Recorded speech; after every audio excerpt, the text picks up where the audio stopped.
Guys just আলুটা দেখো কত সফট, আর এখানে টুয়ার এক্সাইটমেন্ট তো দেখতেই পাচ্ছ, কিন্তু মাংসটা তো ছিঁড়তেই পাচ্ছি না। So hey guys, welcome to my channel. কেমন আছো তোমরা?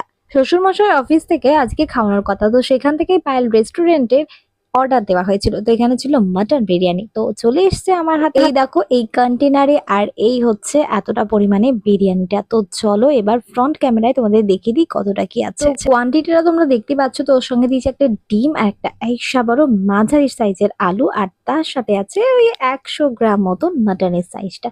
কিন্তু মাটনটা কিন্তু ছিল হাড়ের পিস। তো চলো এবার দেখাই তোমাদের। এই হচ্ছে রাইসের কোয়ান্টিটি, যেটা একজন আর হাফজন মোটামুটি খেতে পারবে। আর তারপরে ছিল এইটা মাটনটা, আর আলুটা দেখো গাইস কতটা সফট। কিন্তু ডিসঅ্যাপয়েন্টিং ব্যাপার হচ্ছে মাটনটা আর একটু সেদ্ধ হলে বেশ ভালো হতো। জুসি ছিল না, আর হচ্ছে মাটনটা তো শক্ত ছিল, তোমরা দেখতেই পাচ্ছ। আর এটা ছিল হাড়ের। অনেক তো হলো চুল